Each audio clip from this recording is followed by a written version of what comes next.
इस जगह का ग्रैटिट्यूड करती हूँ मैं, क्योंकि स्कूल में तो बहुत पढ़ाई करी, स्कूल और कॉलेज में, बट ज़िंदगी कैसे जीनी है, रिश्ते कैसे निभाने हैं, ये सब चीज़ें हमने प्रोग्राम में आके सीखी। स्पेशली हमारे घरों में जो हम जीना भूल जाते हैं कि कैसे जीते हैं। सेकेंडली, आपने क्वेश्चन पूछा कि ड्रग्स की प्रॉब्लम और डिप्रेशन की प्रॉब्लम। तो जैसा कि हम ये जानते हैं कि हम न्यूरो साइकेट्रिक हॉस्पिटल में बैठे हैं, हम उस हॉस्पिटल में बैठे हैं जहाँ पे ब्रेन का इलाज होता है, ठीक है। तो कोई भी बीमारियाँ जो दिमाग से रिलेटेड हैं, कोई भी बीमारियाँ जो दिमाग से रिलेटेड हैं, वो सब का इलाज इधर होता है, चाहे वो नशे के साथ हो, चाहे वो नशे के बगैर, ठीक है। जैसे डिप्रेशन, एडिक्शन, बाइपोलर डिसऑर्डर जो आपके पेशेंट को है, एंजाइटी डिसऑर्डर, स्किज़ोफ्रेनिया, सिज़ोअफेक्टिव डिसऑर्डर, ये सब साइकोसोमैटिक। अभी मैं सारा करूँगी ना, आप चिंता मत करें। अभी तो मैं सिर्फ आपको बता रही हूँ कि ये जितनी भी बीमारियों के नाम हैं, ये सब दिमाग से रिलेटेड है, ठीक है। अब दूसरी बात आए कि जो पर्सन नशे की वजह से यहाँ पे है, जिसके नशे की वजह से दिमाग खराब हुए, दिमागी खराबी हुई, या डिप्रेशन की वजह से हुई, दोनों ही सूरतों में इलाज दिमाग का ही हो रहा है। अब वो चाहे क्योंकि हमारे दिमाग में है केमिकल्स, तो अगर हम जो पर्सन जिस पर्सन को नशा सूट नहीं करता, जिस पर्सन को नशा रिएक्ट कर जाता है, तो उसके दिमाग के केमिकल्स का जो संतुलन है वो बिगड़ जाता है, ठीक है। जैसे पेट खराब हो जाता है हमारा, कोई भी किसी तरह का खाना खा के, ठीक है, वो बिल्कुल उसी तरह से दिमाग पे असर हो जाता है। जो डिप्रेशन है, जो बाकी बीमारी हैं जो नशे के बिना होती हैं, तो एक रीज़न है जेनेटिक्स, पिता पुरखी, जन्मांतरू।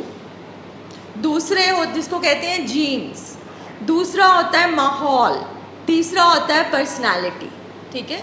जैसे कुछ बच्चों का ना खून कम बनता है, चाहे वो जितना मर्जी खाना खाएं, उनका खून कम बनता है, तो डॉक्टर बोलता है कि इसको हमेशा आयरन देना, पालक खिलाना, कोई स्पेशल खाने खिलाना। बिल्कुल इसी तरह से हम लोगों के दिमाग भी अलग अलग तरीके से बने हुए हैं। हो सकता है जैसे ब्लड प्रेशर किसी का कम रहता है, खून कम रहता है, इसी तरह से किसी न किसी कारणवश दिमाग के जो केमिकल हैं वो बिना नशे किए भी उनका संतुलन बिगड़ता है। या तो वो पूरे केमिकल बनते नहीं हैं, या वो ज़रूरत से ज़्यादा बन जाते हैं। जैसे अगर किसी को डिप्रेशन है, जिसको हम आम तौर पे डेली ज़िंदगी में ऐसे यूज़ कर लेते हैं कि ओहो आज तो बस छूट गई, डिप्रेशन हो गया, आज काम बली नहीं आई, डिप्रेशन हो गया। डिप्रेशन उदासी नहीं है, उदासी तो एक छोटा सा हिस्सा है डिप्रेशन का, ठीक है। डिप्रेशन बहुत सीरियस क्लिनिकल कंडीशन है, जिसमें पेशेंट के दिमाग में सेरोटोनिन नाम का केमिकल कम हो जाता है या बनता नहीं है, ठीक है। दूसरा, अगर कोई नशे की वजह से बीमार हो जाता है और दिमाग खराब होता है, या हमारा बाइपोलर डिसऑर्डर का पेशेंट होता है जिसका दिमाग तेज़ी में चला जाता है, हालत दोनों ही सूरतों में दिमाग की सेम होती है।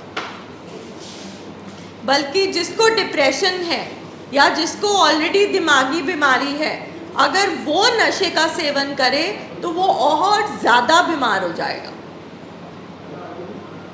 ठीक है। ये अंतर है ये दोनों बीमारियों में। आप पूछ रहे थे कि इनका मतलब क्या है।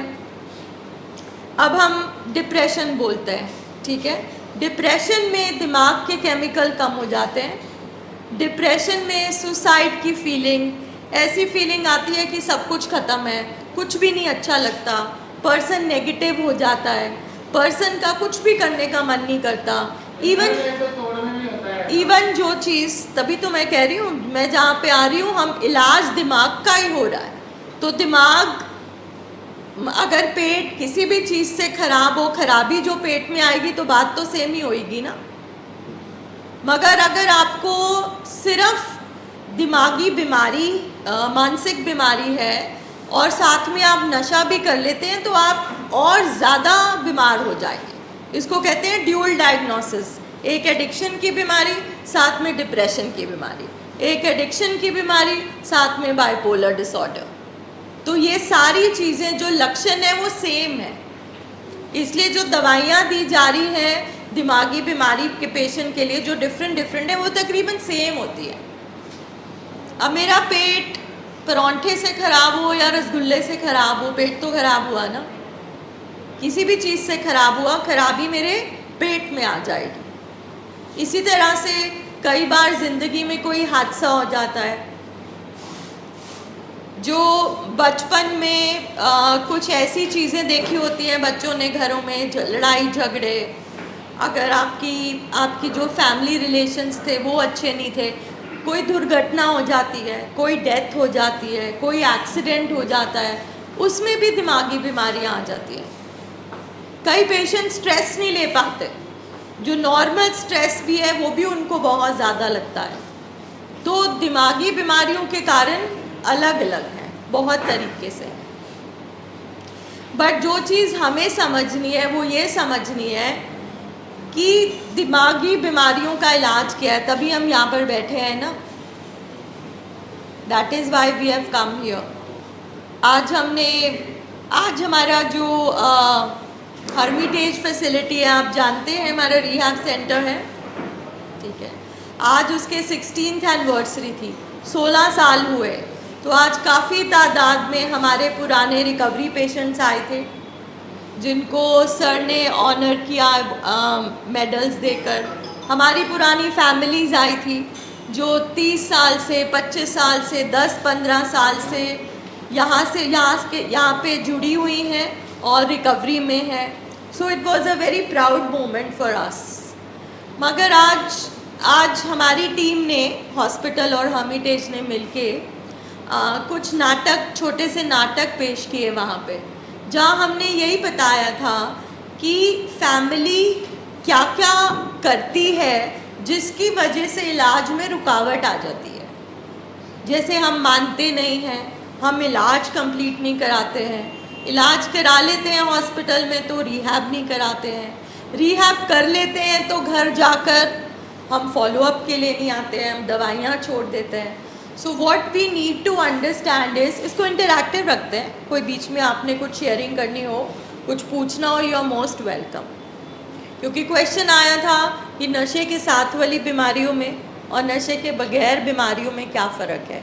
दोनों ही सूरतों में दिमाग का इलाज होता है, दोनों ही सूरतों में केमिकल बैलेंस ख़राब हो जाता है, दोनों ही सूरतों में जो DNA है, जो स्ट्रक्चर है हमारे दिमाग का, वो बदल जाता है। आज हमने हर्मिटेज में स्पेक स्कैन भी दिखाए थे जहाँ पे प्रोजेक्टर में दिमाग दिखाए गए थे कि कैसे अंदर से ख़राब हो जाते हैं डिप्रेशन के पेशेंट के, जो अल्कोहल लेता है उसके, जो हेरोइन लेता है उसके, जो स्मोकिंग करता है उसके, जो एडिक्ट्स होते हैं। तो बहुत कम लोगों को दिमागी बीमारियों के बारे में पता है। जो एडिक्शन की रेपुटेशन है, हमारी पूरी लिस्ट में एडिक्शन को सबसे घटिया दिमागी बीमारी माना जाता है, स्टिग्मा है। डिप्रेशन वाले को शायद फिर भी थोड़ी सिंपैथी मिल जाए कि बेचारा डिप्रेशन है, मगर नशे में कि इसने किया है, इसने खुद ही किया है, ये खुद ही फंसा है, तो उसको तो बिल्कुल ही लास्ट में रखा जाता है। बाकी बहुत सारी बीमारियों के नाम हमारी सोसाइटी नहीं जानती है। मेरा पर्सनल एक्सपीरियंस है, दोनों ही सूरतों में एक्सेप्टेंस लेट आता है, बहुत लेट आता है। बिकॉज अगर बिना नशे के बीमारी है तो ये बहुत कहा जाता है कि ये जानबूझ के कर रहा है,